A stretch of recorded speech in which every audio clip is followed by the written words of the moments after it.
Hi everybody, welcome to Raj kitchens. இன்றைக்கி நம்ம உருளைக்கிழங்கு சிப்ஸ் மெத்தடில் எப்படி மேக் பண்ணுறது அப்படிங்கிறத தான் பார்க்க போகிறோம். இது பொறுத்த வரைக்கும் குழந்தைங்க ஸ்கூலுக்கு போகிற குழந்தைங்களுக்கு கொடுத்து விடுறது ரொம்ப ஈஸி. ஒரு 5 நிமிஷத்துலேயே நம்ம ஈஸியாக மேக் பண்ணி கொடுத்து விட்டுறலாம். இது நம்ம தயிர் சாதம், சாம்பார், ரசம் ப்ளஸ் எலுமிச்சை சாதம், புளி சாதம், அதே மாதிரி வெஜிடபிள் ஃப்ரை ரைஸ் அந்த மாதிரி எல்லாத்துக்குமே வச்சு சாப்பிடும்போது ரொம்ப டேஸ்டியாக இருக்கும். இது ஒரு ஐட்டம் மட்டுமே நம்ம வச்சு சாப்பிட்ற மாதிரி இருக்கும். இப்போ எப்படி மேக் பண்ணுறதுன்னு வீடியோவில் போய் பார்த்துடலாம் வாங்க. ஃபஸ்ட்டு நான் இன்றைக்கி 3 உருளைக்கிழங்கு எடுத்திருக்கேன். எப்போதுமே உருளைக்கிழங்கு தண்ணியில் கட் பண்ணி போடுற மாதிரி பார்த்துக்கோங்க. அப்போ தான் அது கலர் ஃபேட் ஆகாமல் அதே மாதிரி கலர்லேயே இருக்கும். இப்போ பாருங்கள், நான் மெல்லிசா சிப்ஸ் மெத்தடில் உருளைக்கிழங்கு ஒரு முக்கோண ஷேப் மெத்தட்ஸில் கட் பண்ணி எடுத்துக்கிட்டேன்.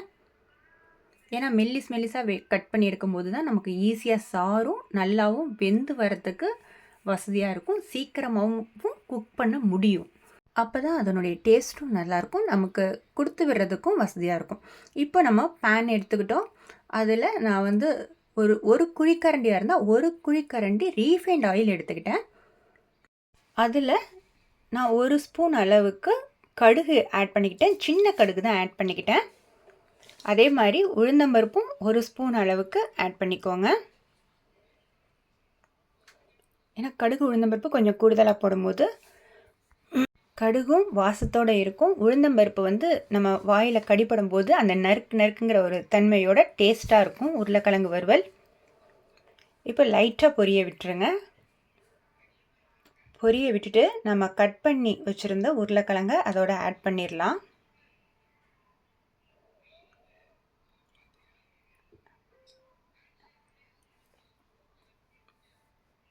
ஆட் பண்ணிவிட்டு அதில் மிளகாய்த்தூளும் ஆட் பண்ணிடுவோம். நான் 1 ஸ்பூன் அளவுக்கு மிளகாய்த்தூள் ஆட் பண்ணிக்கிட்டேன். அதே மாதிரி உப்பும் 1 டீஸ்பூன் அளவுக்கு ஆட் பண்ணிக்கோங்க. கொஞ்சமாக மஞ்சத்தூள் 1 டீஸ்பூன் அளவுக்கு மஞ்சத்தூள் ஆட் பண்ணிக்கோங்க, போதுமான அளவு. இது எல்லாத்தையுமே நம்ம விட்டிருந்த ஆயிலோடு சேர்த்து கிளறி விடுற மாதிரி பார்த்துக்கோங்க. இது என்ன காரணம் அப்படின்னு கேட்டிங்கன்னா, அந்த பச்சைத்தன்மை, அதாவது மிளகாய்த்தூள் அந்த ஒரு நெடி இருக்கும்.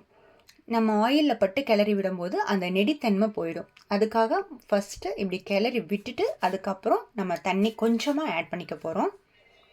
நான் இன்றைக்கி அரிசி களைஞ்சி வச்சுருந்த தண்ணி, அதாவது அரிசி கழுவுன தண்ணியை எடுத்து ஒரு 1/2 கப் அளவுக்கு ஆட் பண்ணிக்கிட்டேன். கொஞ்சமாக தண்ணி ஆட் பண்ணுங்கள், இல்லாட்டினா உருளைக்கிழங்கு குழஞ்சிடும், அதாவது உடஞ்சிடும். லைட்டாக ஆட் பண்ணிவிட்டு ஸ்டவ்வை மீடியம் ஃப்ளேமில் வச்சுட்டு கிளறி விடுற மாதிரி பார்த்துக்கோங்க. பக்கத்துலேயே நின்று கிளறி விட்டுக்குங்க. அப்புறம் இறக்கக்கூடிய நேரத்தில் கொஞ்சமாக நல்லெண்ணெய் ஆட் பண்ணிக்கோங்க. இது எதுக்காக நான் அப்படி சொல்கிறேன்னா, இறக்கக்கூடிய நேரத்தில் நல்லெண்ணெய் ஆட் பண்ணிங்கன்னா உருளைக்கிழங்கு நல்லெண்ணெய் வாசத்தோடு தூக்கி கொடுக்கும்.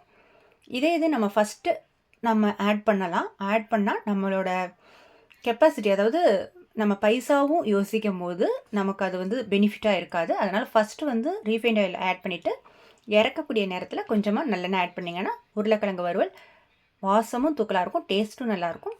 இப்போ நான் தோசைக்கல்லில் ஆட் பண்ணிவிட்டு அதில் கருகப்பிள்ளையும் பட்டை மிளகாவும் ஆட் பண்ணி திருப்பி விட்டு இறக்கிக்கிறேன். ஏன்னா இந்த மாதிரி செய்யும் போது உருளைக்கிழங்கு உடையாது, அதாவது குழையாது. ப்ளஸ் பார்த்திங்கன்னா நமக்கு ஒத்தையாக வெந்து வரும்போது அந்த ஆயிலோட சேர்ந்து மிக்ஸ் ஆகி வரும்போது டேஸ்டியாகவும் இருக்கும். இது ஒரு 5லேருந்து 7 நிமிஷத்துக்குள்ளே ஈஸியாக மேக் பண்ணிடலாம். இதை நீங்கள் பண்ணி பார்த்துட்டு உங்களுடைய comments, like, subscribe, bell button. Okay, thank you. Next வீடியோவில் மீட் பண்ணலாம்.